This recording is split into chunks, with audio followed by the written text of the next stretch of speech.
Today we're going to be trying out something new. Let's Resin came out with this resin bubble removal machine, and we're going to try it out today. So let's get started. So this machine, like all products with Let's Resin, which I love about their company and products, is it comes with detailed instructions. Very, very detailed. This machine is going to be easy to use. I can already tell. So it comes boxed really well in styrofoam packaging, or I guess this is more like a foam material. It's got the base here and then the lid and the power cord. And that's it. It's just three pieces, very easy to use. And I can already tell I like how big this machine is. The lid on it is very tall, so you could fit a large cup in here and more volume than other machines that I've tried in the past. And I am going to try to put multiple cups in here and see how it works, because that would be great. Like if you could fit 3 or 4 different cups in there and they would all work, that would be amazing and so useful and helpful. So today we're going to be trying this bubble removal machine with silicone rubber. We're going to be making some molds. Silicone rubber is very easy to use. It's just like resin. I got this product from Let's Resin as well. Discount code NAPTIME will give you a discount for anything on Let's Resin's website. Silicone rubber is a 1-to-1 ratio by weight. So you do need a digital scale, and you can see how thick this is. This is pretty thick. I would say it's a little bit thicker than a medium viscosity resin. And the regular 1-to-1 ratio resin from Let's Resin is a medium viscosity resin. So I just poured in 10.1 ounces of my part B, and now I'm going to pour in 10.1 ounces of my part A. I meant to do 10 ounces of each, but I accidentally did 10.1 of the part B, so I had to do 10.1 of the part A, the clear part, to make it completely equal parts A and B.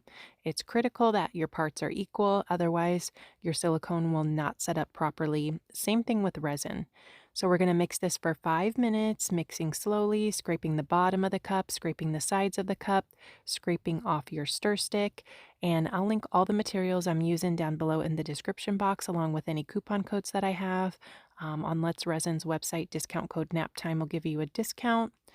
And I'm just going to make sure that I'm really incorporating these parts together. You can see on the side of the cup, it was kind of like milky looking.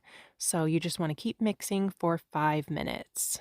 So I went ahead and did the rest off camera. I'm going to pour 3 ounces into this cup here, and we're going to run it through the machine. Placing that cup of silicone down on the base, putting the lid on, and it says in the instructions to push it down, so I did that. Turn the knob once for 5 minutes, press the black button on the front of the machine, and now we're going to put you on 16 times speed so you can see how well this works to get rid of bubbles. So, so cool. This machine degasses on its own, so when the 5 minutes are up, it'll automatically set a timer to basically release the pressure on its own. You don't have to do anything to release the pressure. You don't have to pull any valves or press any buttons. It does it all on its own. And then when it's done, you kind of see it release right there. If you go back and watch it slowly, just take off the lid. And that's it. Super simple and easy. This does work well with resin too. I saw Louise Singleton Creations use this on her channel with the Fast Cure epoxy from Let's Resin, and that resin is very thick and it worked really good. I will link her video down below in the description box so you can see how well this machine works with resin as well. But like I said, this silicone rubber is actually a little bit thicker than the resin that I typically use, and you can see it worked great to get rid of the bubbles. So we're just going to pour our mixed up silicone rubber into our mold housing. So these are acrylic blanks with a mold housing built around them. They're glued down. I had these custom made. I will link her information below. She can make you anything you want, and they're pretty affordable too. I can't remember exactly how much this one was, but not too expensive. And she can do holographic as well.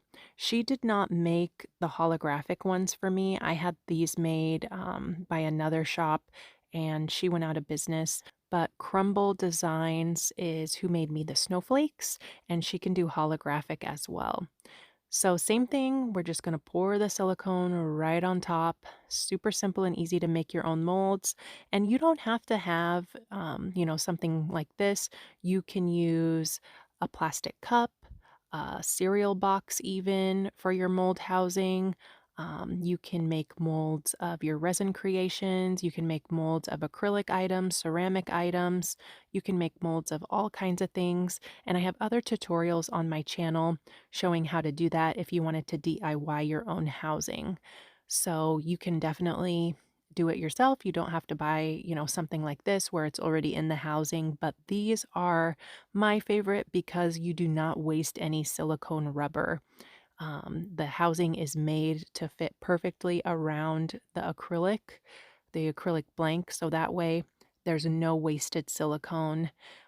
Sometimes when you make your own housings, your housing is a little bit bigger than whatever you're molding, so you do end up wasting a bit of silicone. So that's it on these. Just filled up all my housings, let them cure overnight. Here we are getting ready to take them out of the mold, and they all turned out perfectly. Look at this cute little snowflake. So, so fun and easy to make your own molds. Definitely give it a try. It took me forever to basically be brave enough to make my own silicone molds because I didn't want to mess it up, and it's actually super easy. I think it's easier than resin, to be honest. So we're just going to pull all these out of the mold. And this one here, you can see there's a little damage spot on the heart, and that is because the acrylic blank in the housing came to me damaged. Like I ordered it and it was already damaged. So if your master gets damaged, every single mold you make in that master is going to show that damage. So you really have to treat anything you're molding very carefully, handle it with gloves, make sure you don't have any fingerprints on the surface or anything like that, because all of those things will transfer to your finished molds. And anything I make in that heart mold will have that little kind of cosmetic defect in it, but that's okay. I did find, like, if I use just glitter, you can't see it, so no biggie. And like I said, her shop went out of business, so I didn't really like go complain to her or anything about it. I was like, this is just something that I'll use for myself. It won't be like a product that I sell or anything like that. But here's how they all turned out. Let me know which one's your favorite down in the comments. I hope you give mold making a try. It's so fun and simple and easy to do. And definitely check out the bubble removal machine from Let's Resin. It works fantastic. And I will link Louise Singleton Creations video in the description box so you can go check out her video and see how it works with resin. I wanted to see today how it worked with silicone rubber, and it worked out really great. Thanks so much for watching. I hope you guys are all doing fantastic. Don't forget to subscribe to my YouTube channel, Naptime Creations, and I will see you guys soon for another video. Bye, guys.